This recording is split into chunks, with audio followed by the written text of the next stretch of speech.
What's up, Film Jammers? Today we're checking out a neat little RGB LED light. This is the AndyCine R1. It's got built-in effects and a lot of other really neat little things that I like. Film Jams, pull over. Please step outside the vehicle. The cops are here. It's just a light, 70 bucks. What's up, Film Jammers? There are so many small video LED lights on the market right now, but this little light caught my eye recently with some of its surprising features in its small package. The AndyCine R1 Pocket LED light is one of the few, if not the only LED light in its class to offer built-in RGB control and built-in effects. Oh. It costs just $69, and most importantly, it's color accurate. TLCI 95, anyone?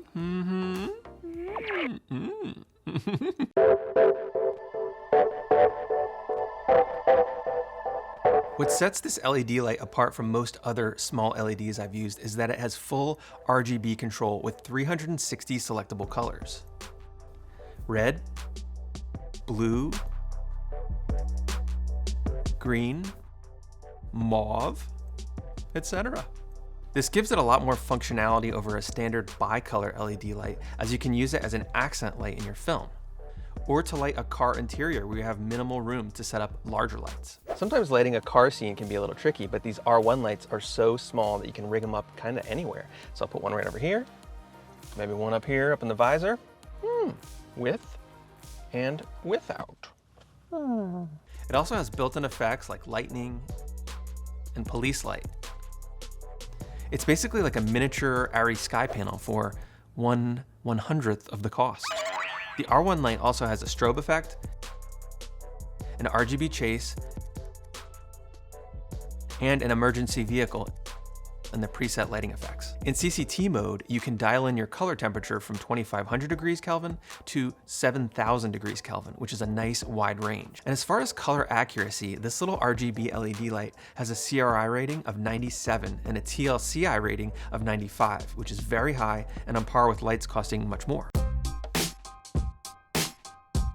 The R1 LED light is really bright for its size. This is just 10% power right now, and we were able to light an interview using just 2 of these lights.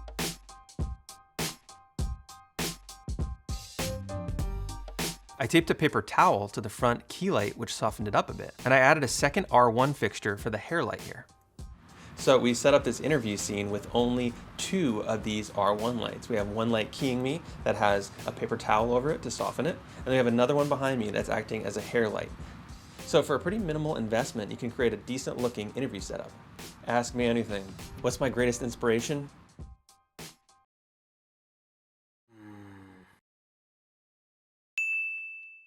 You can run the R1 LED light at full brightness for 2 hours on the internal battery, and at 50% power, it'll run almost double that. To get a full charge on the internal battery, it'll take 3 hours to get to max capacity. Another thing I like about this RGB LED light is its small and compact size. It's just 200 grams, about the same size as an iPhone and just a little bit shorter. You can also put it in a lot of different places that you might not be able to fit a larger LED light, which opens up the possibilities to get creative.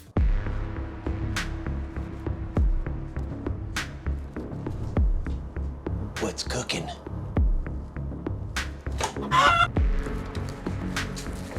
It's just a light. With its small size and portability, we've also rigged it up on our Steadicam as a little fill light in the front or a small gimbal. It's a pretty versatile light, and I'm glad that we added 2 of them to our kit. The AndyCine R1 LED light has a 1/4 20-inch screw input on the bottom, so you can mount it on light stands and any other type of clamps that have a 1/4 20-inch screw. It's also small enough that you can gaff tape it in certain situations as well. The menu system is also really intuitive, which is another thing that I like about this light. You press the side button to select between color temperature and brightness. And it has a button on the top that navigates you between the 3 different modes: CCT, hue, and effects. To charge the light, it has an integrated USB-C input, and it comes with the cable. It also comes with a small carrying case and a cold shoe adapter so that you can mount it to your camera. It's a pretty nice little kit for the price. The one design choice that I didn't really love about this LED light is that when you charge the internal battery, it actually flashes the light really brightly every 5 seconds or so. This ended up blinding me a few times when I forgot that it did this. I think they have this flash so that you could see how fast the battery's charging, but for me, I'd like to be able to turn off this feature, especially when I'm on set. All right, well, I hope this review on the AndyCine R1 RGB LED light was helpful. I think having these types of lights in your kit can really set apart your cinematography and open up your options for creative filmmaking.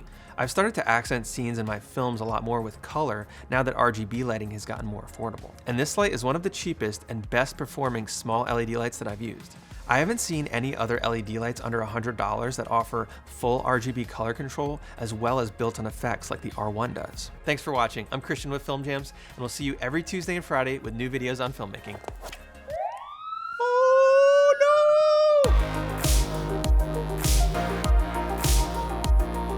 Film Jams, we're gonna need you to step outside the studio immediately. I was a dancing and filming. LED light has a Bands that they do on parking. Just imagine what you could do with only one hand.